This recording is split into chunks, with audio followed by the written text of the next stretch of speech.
Hello everyone, and welcome to a very special episode. Today, we're going to talk with one of the most mysterious figures in history, someone whose name is still famous after hundreds of years. Yes, we're talking about Nostradamus, a French doctor, astrologer, and famous for his predictions. Break here, stop mill. But before we begin, I want to make it clear, this is a completely fictional interview. It's just our imagination, based on history and what we know about him. Let's go now to my colleague who will lead the interview. Stay with us.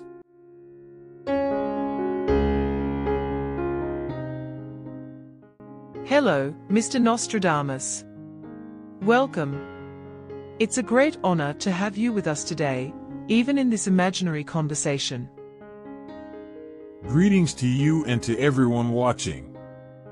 I'm surprised and happy that people are still interested in my writings after so many years.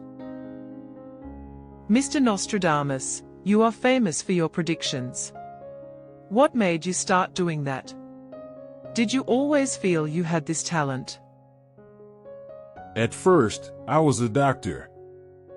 During the time of the plague, I spent years trying to help people. But over time, by studying old books, astronomy, and philosophy, I started to see patterns in the world. I used stars, numbers, and a kind of deep feeling to make my predictions. For me, it wasn't a game, I took it very seriously. Some people say your writings are very hard to understand. They say your words are so vague that people can connect them to anything. What do you think? That's true. I wrote in a secret and symbolic way on purpose. Not to confuse people, but to protect myself. Back then, the church and rulers didn't like people talking about the future.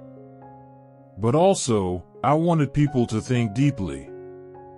I didn't want to give simple answers, I wanted to raise deep questions. Do you really believe some of your predictions came true?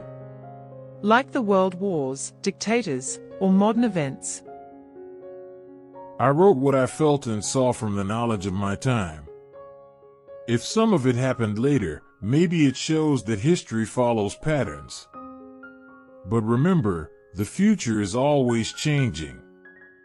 People make choices, and those choices shape the future. My words were just possibilities, not fixed destinies. During your life, were you more known as a doctor or a prophet? People mostly saw me as a doctor, especially because of my herbal treatments for the plague. But those close to me knew I had a deep interest in stars and old writings. It was only after I published my book The Centuries that people started to see me as a prophet. And now the big question. If you were alive today, in the 21st century, what would you be doing? If I lived today, I would be very interested in modern science, like artificial intelligence, quantum physics, and space exploration.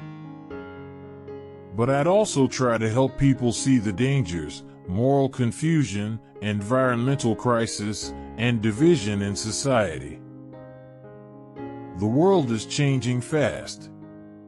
I would try, as I did before, to build a bridge between science and spirit, between logic and meaning. Thank you so much, Mr. Nostradamus. This has been a truly fascinating conversation. Thank you as well.